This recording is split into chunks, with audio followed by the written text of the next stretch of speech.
കഴിഞ്ഞ വർഷം ഏതാണ്ട് ഈ സമയത്ത് തന്നെയാണ് എന്ന് തോന്നുന്നു കാനഡ പോസ്റ്റൽ വർക്കേഴ്സിൻ്റെ സമരമുണ്ടായത്. ഇപ്പോഴും സമരം അവർ തുടങ്ങിയിരിക്കുകയാണ്.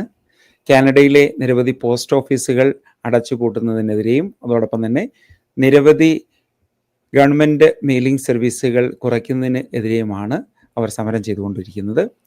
കനേഡിയൻ പോസ്റ്റ് കഴിഞ്ഞ വർഷം 2 ബില്യണിലധികം നഷ്ടം വന്നിരുന്നു. കഴിഞ്ഞ വർഷം ഹോളിഡേ സീസണുകളിലൊന്നും കാര്യമായിട്ട് മെയിൽ ഡെലിവറികൾ നടന്നിട്ടില്ലായിരുന്നു. അത് ചെറുകിട ബിസിനസ്സുകളെയൊക്കെ നന്നായിട്ട് തന്നെ അഫക്റ്റ് ചെയ്തിട്ടുണ്ടായിരുന്നു. ഞാനും കഴിഞ്ഞ വർഷം ഏതാണ്ട് ഈ സമയത്താണ് പാസ്പോർട്ടിന് അപ്ലൈ ചെയ്തിരുന്നത്. ഞങ്ങളുടെ ഫാമിലിയുടെ പാസ്പോർട്ട് കനേഡിയൻ സിറ്റിസൺഷിപ്പ് കിട്ടിയ ശേഷം അപ്ലൈ ചെയ്തത്. പാസ്പോർട്ട്, PR കാർഡ്, ഗവൺമെൻറ് രേഖകളൊക്കെ തപാൽ വകുപ്പ് വഴിയാണ് നമുക്ക് ലഭിക്കുന്നത്. നിങ്ങൾ ആരെങ്കിലുമൊക്കെ ഇങ്ങനെ പാസ്പോർട്ടിനൊക്കെ അപ്ലൈ ചെയ്യുന്നുണ്ടെങ്കിൽ അതിന് മറ്റു ഓപ്ഷൻസും ഉണ്ട്, അത് നോക്കുക. നിങ്ങൾ തീർച്ചയായിട്ടും പാസ്പോർട്ട് അപ്ലൈ ചെയ്യുന്ന സമയത്ത് അത് ഡയറക്റ്റ് കളക്ട് ചെയ്യാനുള്ള സൗകര്യങ്ങളുണ്ട്. അല്ലെങ്കിൽ നിങ്ങളുടെ യാത്രയൊക്കെ മുടങ്ങാനുള്ള സാധ്യതയുണ്ട്. കഴിഞ്ഞ വർഷം ഞാൻ ഈ ഒരു അവസ്ഥയോട് കൂടി കടന്നു പോയതാണ്. കഴിഞ്ഞ വർഷം ജനുവരിയിലായിരുന്നു പോകാൻ വേണ്ടി പ്ലാൻ ചെയ്തത്. എന്നാൽ ഞങ്ങൾ ഏപ്രിലാണ് പോയത്. കാരണം ഏകദേശം 1.5 മാസം കഴിഞ്ഞിട്ടാണ് നമുക്ക് പാസ്പോർട്ട് കാര്യങ്ങളൊക്കെ കിട്ടിയത്. ടിക്കറ്റൊന്നും എടുത്തിട്ടില്ലായിരുന്നു കേട്ടോ. പിന്നെ നിങ്ങൾക്ക് ഇത്തരം കാര്യങ്ങൾ കൂടുതലായിട്ട് അറിയണമെങ്കിൽ തീർച്ചയായിട്ടും സർവീസ് കാനഡയുടെ വെബ്സൈറ്റ് അല്ലെങ്കിൽ പാസ്പോർട്ട് കേന്ദ്രങ്ങളിലൊക്കെ പോയി ചോദിക്കുകയാണെങ്കിൽ നമുക്ക് കാര്യങ്ങൾ മനസ്സിലാക്കാവുന്നതാണ്. നിരവധി ആവശ്യങ്ങൾ പോസ്റ്റൽ വർക്കേഴ്സ് ഉന്നയിച്ചിട്ടുണ്ട്. അവരുടെയും കാര്യങ്ങൾ ന്യായമാണ്. തീർച്ചയായിട്ടും ഈ സമയത്ത് ധാരാളം കാര്യങ്ങൾ, പ്രത്യേകിച്ചും വിലക്കയറ്റം, പിന്നെ ജീവിത ചെലവുകളൊക്കെ കൂടി വരുന്ന സമയമാണ്. അപ്പോൾ അവരുടെ ജോലിയിലുള്ള സെക്യൂരിറ്റി, ജോബ് സെക്യൂരിറ്റി വളരെ ഇമ്പോർട്ടൻ്റ് ആയിട്ടുള്ള കാര്യം തന്നെയാണ്. അതിനാലാണ് അവർ സ്ട്രൈക്ക് ചെയ്തുകൊണ്ടിരിക്കുന്നത്. നമുക്കൊരു നല്ല നടപടി ഉടൻ ഉണ്ടാകുമെന്ന് പ്രതീക്ഷിക്കാം തീർച്ചയായിട്ടും. അടുത്ത വാർത്തകളിലേക്ക് കടന്നു കഴിയുമ്പോഴേക്കും പ്രധാനമായിട്ടും കനേഡിയൻ കോളേജുകളിലെ സമരങ്ങളിലാണ്. അത്തരം സ്ട്രൈക്കുകളും ഇപ്പോൾ നടന്നുകൊണ്ടേയിരിക്കുകയാണ്. പ്രധാനമായിട്ടും ഒണ്ടേരിയോയിലെ 24 കോളേജുകളിലെ, കമ്മ്യൂണിറ്റി കോളേജുകളിലെ സപ്പോർട്ട് സ്റ്റാഫിൻ്റെ സമരങ്ങളാണ് ഇപ്പോൾ നടന്നുകൊണ്ടിരിക്കുന്നത്. Clerical staff, support staff, administrative staff ഇവരെല്ലാമാണ് സമരത്തിൽ ഇപ്പോഴുള്ളത്. ഞാൻ ഈ കഴിഞ്ഞ ദിവസം ലണ്ടൻ ഒണ്ടേരിയോയിൽ പോയിട്ടുണ്ടായിരുന്നു. അപ്പോൾ അവിടെ ഫാൻഷവേ കോളേജിന് മുന്നിൽ ഒരു സ്ട്രൈക്ക് നടന്നുകൊണ്ടിരിക്കുകയാണ്. അതിൻ്റെ വാർത്തകളിലേക്ക് നമ്മൾക്ക് പോകാം. നേരിട്ട് തന്നെ അവരോട് കാര്യങ്ങൾ ചോദിച്ച് മനസ്സിലാക്കാം. ഞാനിപ്പോൾ നിൽക്കുന്നത് ലണ്ടൻ ഒണ്ടേരിയോ ഫാൻഷവേ സൗത്ത് ക്യാമ്പസിലാണ്. ഇവിടെ ഇപ്പോൾ ഒരു സ്ട്രൈക്ക് നടന്നുകൊണ്ടിരിക്കുകയാണ്. പ്രത്യേകിച്ചും ഇവിടെയുള്ള ജോലിക്കാരുടെ, പ്രത്യേകിച്ചും അഡ്മിനിസ്ട്രേറ്റീവ് സ്റ്റാഫ്, പിന്നെ അതോടൊപ്പം തന്നെ ഇവിടെയുള്ള ലൈബ്രറിയൻസ്, ക്ലർക്സ്, അങ്ങനെയുള്ള അഡ്മിനിസ്ട്രേറ്റീവ് സ്റ്റാഫിൻ്റെ എല്ലാം ഒരു സ്ട്രൈക്കാണ്. ഇപ്പോൾ നമ്മളോടൊപ്പം ചേരുന്നത് മിസ്റ്റർ വിൽസൺ ആണ്. So hearty welcome, Mr. Wilson. Hi. So I see a lot of people with placards here. Yes. So what's it happening here? So across Ontario colleges right now, all members of the full-time support staff collective bargaining unit are on strike. We've been in bargaining with our employer for almost 5 months now, and we have not been able to reach an agreement on what our contract will be. So to put some more pressure on them to help get a bargain made, we're out here withdrawing our labor and communicating to the public that we're not happy with our negotiations that are going on. Okay. Right now. So is it because of the number of students are less from international communities like Asian communities? Students have been less nowadays because of the federal cuts. Is that because of that reason? So there is in the background of this, right? In the background of this strike is that there's been a ton of layoffs to jobs in the public college sector in Ontario. So that's kind of forms the background of this strike, right? And a lot of that can be tied to the drastic reduction in enrollment from international students at our colleges. However, looking at the bigger picture of things here, Ontario colleges are also some of the least funded in Canada. If you look to other provinces, those colleges receive far more funding from the provincial government than we do in Ontario, right? So that change in international student enrollment has affected national, right? But the impact is so much higher in Ontario because we don't have that same public support of the provincial government to fund public education in our province. Yeah. That's great. And how it is affecting the local community here? Because of the education has to be funded from the local government itself. So funds are coming less from the international students nowadays. So are these programs being cut, or are they postponing these programs to start later? Yeah, so there are many programs that have been cut at this campus here. One of them that is they're going to finish. Every student who is enrolled is going to finish if they want to. But there's a really big business administrative management program that is going to be entering its last term in the winter, and that had so many students in it, and that's winding to a close. I can't name all the programs that are going to be closing, but a lot of fine arts programs and a lot of other programs that are going on at the college, just because of the lack of enrollment, lack of funding. Say yes, many programs are being cut right now. Yeah. Yes. So in this group, what kind of people are there? Like the administrative staff and librarians, and even teachers are there in this group? With us here? Yeah. So we are support staff. Okay. So that is distinct from the academic employees. Okay. So academic employees, they're really easy to summarize. They're professors, instructors, librarians, and counselors. Yeah. Then there's the managerial group, the administrators. We're the rest. Yeah. So we fill in all of those the gaps between what happens in the classroom and what is necessary for the college to function, right? So for example, I'm not a librarian, but I work in the library. Yeah. Okay, so I help students find materials, I help professors find materials, I help them purchase those materials and navigate the law around those materials and education in Canada to hopefully make students get more information and make their education easier for themselves and things like that. And then, my associates out here, some of them are working in computer programming and helping those sorts of activities at the college. Some of them are working in data. Others are helping advise students throughout their trajectory through the college. So the minute that we leave, the classes will still go on because there's still people to teach them, but many of the supports that students rely on to make their college experience smooth and successful are now gone, right? So what we're going to see in the coming weeks, as these supports are missing for longer and longer, is many students, unfortunately, not have those things that they needed to be successful, and they're going to start struggling, which is a really sad place to be in, but it's also the path that we're heading down if we don't make a change. That's great. A lot of information I got. Absolutely. It's a time of inflation. We understand everything. Yeah. We are with you. Thank you. And thank you so much for your support. Yeah, nice to chat with you. Thank you. Thank you. ഇത്തരം വാർത്തകളൊക്കെ ഞാൻ CPRന്റെ class എടുക്കാൻ പോകുമ്പോഴോ അല്ലെങ്കിൽ പല പ്രോഗ്രാമുകളിൽ പങ്കെടുക്കാനൊക്കെ പോകുമ്പോൾ ചിത്രീകരിക്കുന്നതാണ്. നിങ്ങൾക്ക് ആർക്കെങ്കിലും ഇത്തരം കോൺട്രിബ്യൂഷൻസ് നമ്മുടെ മീഡിയ ചാനലിലേക്ക് തരാൻ താല്പര്യമുണ്ടെങ്കിൽ തീർച്ചയായിട്ടും bijo@canadianskills.ca ഇമെയിൽ അയക്കാവുന്നതാണ്. ഞാൻ തീർച്ചയായിട്ടും നിങ്ങൾക്ക് മറുപടി തരുന്നതായിരിക്കും. നമുക്ക് US വാർത്തകളിലേക്ക് ഒന്ന് കടന്നു കഴിയുമ്പോഴേക്കും കുറേ കാലമായില്ലേ നമ്മൾ US വാർത്തകളൊക്കെ കേട്ടിട്ട്. ഈ ദിവസങ്ങളിൽ പല സംഭവങ്ങളും അവിടെ നടന്നുകൊണ്ടിരിക്കുകയാണ്.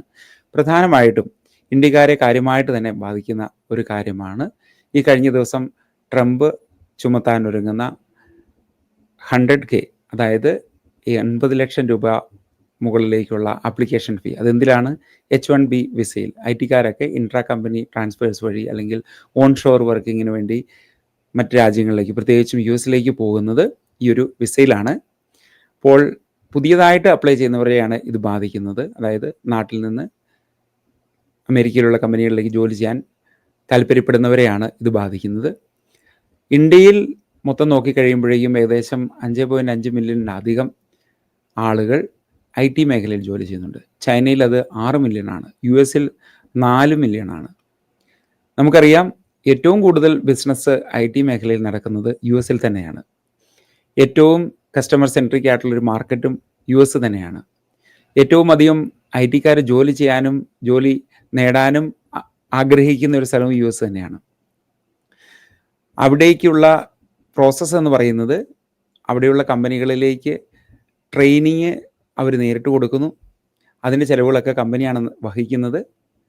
അവിടെയാണ് ഈ ട്രംപ് പിടി ഇട്ടിരിക്കുന്നത്. കാരണം എന്ന് പറഞ്ഞിട്ടുണ്ടെങ്കിൽ ഇത്രയും ചെലവ് മുടക്കിയാണ് ഇന്ത്യയിൽ നിന്ന് ആളുകളെ അങ്ങോട്ട് കൊണ്ടുവരുന്നത്. എന്തുകൊണ്ട് US-ലുള്ള ആളുകൾക്ക് ജോലി കൊടുത്തുകൂടാ? ഫ്രഷ് ആയിട്ടുള്ള ഗ്രാജുവേറ്റ്സ് അവിടെയുണ്ട്. അവർക്ക് നിങ്ങൾ ട്രെയിനിങ് കൊടുത്ത് ജോലിക്കായി എടുത്തുകൊള്ളുക എന്നാണ് പറഞ്ഞിരിക്കുന്നത്. ഇത് നമ്മുടെ പ്രത്യേകിച്ചും ഇന്ത്യയിൽ നിന്നുള്ള വിദ്യാർത്ഥികളെയും അതോടൊപ്പം തന്നെ IT ജോലി ആഗ്രഹിക്കുന്നവരെയൊക്കെ കാര്യമായിട്ട് ബാധിക്കുന്ന ഒരു സംഗതി തന്നെയാണ്.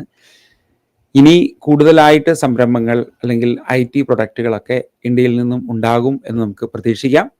ചൈനയിലെ സ്ഥിതി നോക്കുകയാണെങ്കിൽ ചൈന പല കാര്യങ്ങളും അങ്ങനെ ഡെവലപ്പ് ചെയ്തിട്ടുണ്ട്. നാട്ടിലിപ്പോൾ കേരള സ്റ്റാർട്ടപ്പ് മിഷൻ്റെ കീഴിലും മറ്റ് സ്വകാര്യ സംരംഭങ്ങളുമൊക്കെ ഇപ്പോൾ നിരവധി പ്രൊഡക്റ്റുകൾ അവിടെ ഡെവലപ്പ് ചെയ്യുകയും അത് അമേരിക്കയിൽ വിൽപ്പന നടത്തുകയും ചെയ്യുന്നുണ്ട്. പ്രത്യേകിച്ചും SaaS പ്രൊഡക്റ്റുകൾ, സോഫ്റ്റ്വെയർ ആസ് എ സർവീസ് എന്ന് പറയുന്ന കാറ്റഗറി. അങ്ങനെയുള്ള മാറ്റങ്ങൾ ഈ റീസെറ്റിലൂടെ ഉണ്ടാകും എന്ന് നമുക്ക് പ്രതീക്ഷിക്കാം. ഇടയ്ക്ക് ആളുകളൊക്കെ നന്നായിട്ട് പാനിക് ആയിട്ടുണ്ടായിരുന്നു.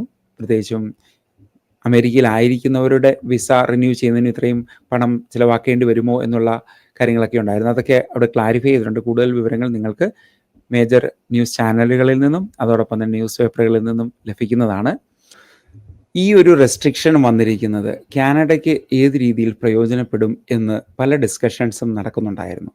പ്രത്യേകിച്ചും CBC റേഡിയോ കണ്ടക്ട് ചെയ്തിട്ടുള്ള ഡിസ്കഷനുകളിൽ മെക്സിക്കോയിൽ നിന്നുള്ള ഭരണകർത്താക്കളും പിന്നെ കാനഡയിൽ നിന്നുള്ള നിരവധി പ്രൊഫസേഴ്സും ഒക്കെ ജോയിൻ ചെയ്തിട്ടുണ്ടായിരുന്നു.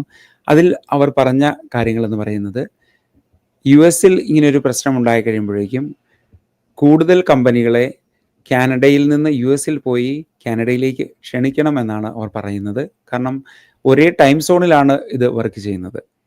നമുക്കറിയാം മെക്സിക്കോയും അതുപോലെ തന്നെ നോർത്ത് അമേരിക്കൻ രാജ്യങ്ങളാണ്. അവിടെ ഈ സെയിം ടൈം സോണിൽ കൂടുതൽ ആളുകൾ ഇനി വർക്ക് ചെയ്യാൻ വരും, അല്ലെങ്കിൽ മറ്റ് രാജ്യങ്ങൾ കൂടുതലായിട്ട് വന്ന് കാനഡയിൽ പുതിയ ബിസിനസ്സുകൾ സ്റ്റാർട്ട് ചെയ്യും എന്നവർ പറയുകയുണ്ടായി. ഇപ്പോൾ കാനഡയിലുള്ള കമ്പനികളിലും നിങ്ങൾക്ക് തീർച്ചയായിട്ടും അപ്ലൈ ചെയ്യാവുന്നതാണ്.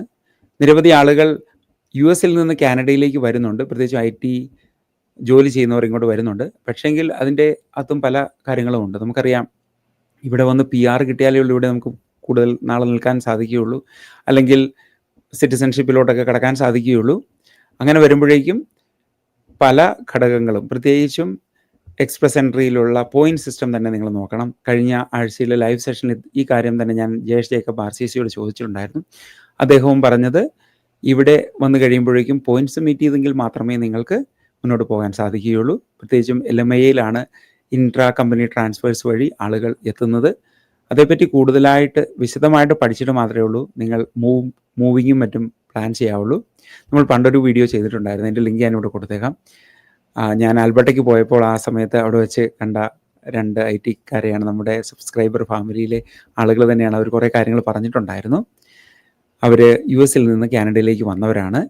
അവിടുത്തെ വർക്ക് കൾച്ചറിനെ പറ്റിയും മറ്റു കാര്യങ്ങളൊക്കെ പറഞ്ഞിട്ടുണ്ടായിരുന്നു. നിങ്ങൾക്ക് ഒന്ന് കാണാവുന്നതാണ് തീർച്ചയായിട്ടും. ഇനി നമുക്ക് ഒണ്ടേരിയോയിലെ വെതറും കാര്യങ്ങളൊക്കെ നോക്കാം.